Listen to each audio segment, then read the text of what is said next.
रमज़ान की जब आमद है, लाइक लिटरली ट्यूसडे को मोस्ट लाइकली पहली सहरी होगी। महकमा मौसमियात ने तो यही कहा है, ट्यूसडे को पहली सहरी होगी और बुध वाले दिन पहला रोज़ा होगा। ट्यूसडे को? हाँ हाँ 17th है। नहीं, आई थिंक 18th की बात हो रही थी। नहीं, सो वेंसडे को पहली सहरी होगी। हाँ, सो वेंसडे को पहली सहरी होगी और फिर जुमेरात को पहला रोज़ा होगा। सो उसकी तैयारियां, हर घर की अपनी तैयारी होती है, सो वो चल रही होती है। तैयारियां जो हैं वो स्टार्ट हो गई हैं, लेकिन फिर हुआ वही जो होता है। रमज़ानुल मुबारक में चंद दिन रह गए हैं और हमेशा की तरह खाने पीने और दीगर रोज़मर्रा इस्तेमाल की अशिया में अभी से इजाफा होना चाहिए। अभी से क्या मतलब, हफ्ता भी कम रह गया है तो इजाफा तो एक्सपेक्टेड है। टमाटर, प्याज, लहसुन, आलू, मतलब पूरा पकौड़ों का जो निज़ाम है ना, वो सब कुछ तो हो गया ऊपर। और सब्जियों के दाम भी बढ़ गए हैं और खजूर, तेल, घी, बेसन, सेब, फल, मतलब यू नेम इट, सब की कीमतें बढ़ गई हैं। चीनी की कीमत में मामूली इजाफा हुआ है। बेसन की फ़ी किलो कीमत जो है वो 320 से बढ़कर 350 रुपये, थोड़ा करके एवरीथिंग इज़ अप। सो हर चीज़ बढ़ गई है। पहले हम कराची चलते हैं और कराची में क्या भाव चीज़ें मिल रही हैं, पर्टिकुलरली वो चीज़ें जिनकी ज़रा ज़्यादा ज़रूरत होती है, जैसे चीनी चाहिए होती है, शरबत चाहिए होता है, घी का इस्तेमाल बढ़ जाता है, बेसन का इस्तेमाल बढ़ जाता है। सो क्या कौन है कराची में हमारे साथ भाई? कौन है कराची में? रियाज एंडी हमें कराची से बता रहे हैं। और ओवर टू यू रियाज, बताएं क्या चल रहा है। रमज़ान से पहले कीमतों का बढ़ना ऐसे ही है जैसे सूरज का निकलना, बिल्कुल बढ़ी है कीमतें। सबसे इम्पॉर्टेंट चीज़ ये कि तेल का इस्तेमाल बहुत ज़्यादा बढ़ जाता है, तो यहीं से शुरू करता हूँ। तो तेल की कीमत जो 460 रुपये थी, 480 भी मिलता था कहीं कहीं, वो अब बढ़कर 500, 520 और कहीं कहीं 560 रुपये भी फ़रोख्त हो रहा है। तो यस, कीमत बढ़ गई है।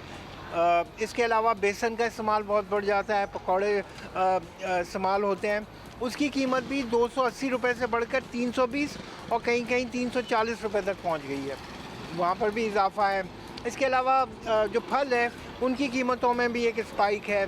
थोड़ी सब्ज़ी की कीमतों को ज़रा इस्तेहकाम था मौसम की वजह से, वो ज़रा गर्मी की शिद्दत बढ़ने से और रमज़ान आने की वजह से वहाँ पर भी आपको स्पाइक नज़र आ रही है।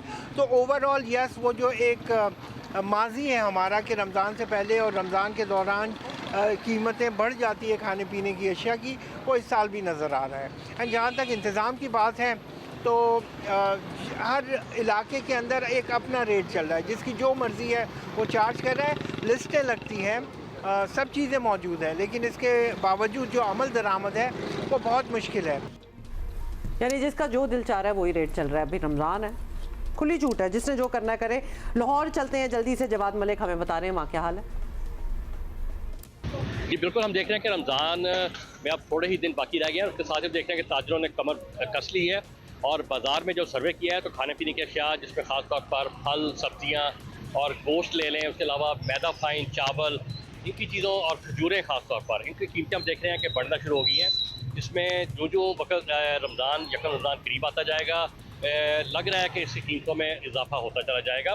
और इस हवाले से ताजरों से जब हमारी बात उन कह रहे हैं कि क्योंकि डिमांड और सप्लाई, डिमांड बढ़ जाती है चीज़ों की, तो उनके पास फिर और कोई चारा नहीं रहता, वो कीमतें फिर बढ़ जाती हैं। मार्केट मैकेनिज़्म है, मार्केट का निज़ाम है, वो सामने रमज़ान में वो उसकी वजह से कीमतें बढ़ती हैं, उनका इसमें कोई अमल दखल नहीं है। तो इस हवाले से इंतज़ामिया को फाल नज़र आना चाहिए और इस हवाले से जो ख़ास तौर पर फ़हरिस्त दी जाती है इंतज़ामिया की तरफ से रोज़मर्रा अशिया की, जिसमें खाने पीने की अशिया शामिल होती हैं, आटा, मैदा, फाइन, उसके अलावा चावल, फल, सब्जियां, चिकन, मटन, इन पर ये बिल्कुल ज़रूरी है कि सार्फिन को जो कीमतें आम दिनों में होती हैं वही उनको रमज़ान में मिलनी चाहिए। माजी में तो हम देख रहे हैं कि ऐसा कामयाबी नहीं हुई, इंतज़ामिया हमेशा हारी है और ताजर और दुकानदार जीते हैं। इस बार देखिए, अब रमज़ान चूँकि आने वाला है, हम रोज़ इसका सर्वे करेंगे। आज जब हमने बाज़ार में सर्वे किया तो हम इनकी चीज़ों में कुछ कदर इजाफा नज़र आ रहा है और ख़ास तौर पर वो आइटम जो फ्रूट चाट में इस्तेमाल होती हैं और ख़ास तौर पर जो सुबह के नाश्ते में इस्तेमाल होती हैं, उन चीज़ों की चीज़ अशिया की कीमतों में इजाफा अभी से होना शुरू हो गया है और देखते हैं कि रमज़ान के करीब जाकर इनमें किस कदर इजाफा होता है। सो थैंक यू जवाद, आप हमें बता रहे हैं कि आप रोज़ इन चीज़ों का सर्वे करेंगे और हम आपको पता है आप थोड़ा आपने कहा है कि वो बड़ा है। वैसे नाश्ते का सामान देख के तो थोड़ी सी नाश्ते की भूख ही लग गई, याद आ गया। अच्छा एनीवे और शहरों में भी हम आपको लेके चलेंगे बिकॉज ये होता है हमारे यहाँ और थोड़े और पता है फल जो है ना अभी नहीं बढ़ना शुरू होंगे, मतलब लिटरली रमज़ान से एक दिन पहले, क्योंकि जाहिर है फल होते हैं फ्रूट चाट में इस्तेमाल, मतलब अगर कोई कुछ भी ना खा रहा हो ना इफ्तारी के अंदर तो कोशिश यही होती है कि एक फ्रूट चाट और शरबत हो जाए। हाँ कुछ फ्रूट तो चाहिए होता है ना, कोई अच्छी मीठी नेचुरल मीठी चीज़। कोयटा में भी पता कर लेते हैं और कोयटा में से हमें बता रहे हैं नदीम कौसर। रमज़ान मुबारक की आमद में अब कुछ दिन ही बाकी रह गए हैं, लेकिन जो अशियाए खुर्दनोश की कीमतें हैं उनमें इजाफा होता हुआ नज़र आ रहा है। तो आटा जो सबसे बुनियादी चीज़ है उसकी कीमत में जो है वो काफ़ी इजाफा हुआ है। 20 किलो आटे का थैला जो है वो 3000 रुपये में पहुंच गया है, तकरीबन 150 रुपये किलो फ़रोख्त हो रहा है। अंदरूनी सूबा जो है वो तकरीबन इसकी कीमत जो है 20 किलो आटे के थैले की वो 3500 रुपये तक पहुंच गई है। इसके अलावा जो सब्ज़ियां हैं वो यहाँ महंगी नज़र आ रही हैं। टमाटर है, गोभी है, इसके अलावा मटर हैं, उनकी कीमतों में भी मामूली इजाफा हुआ है।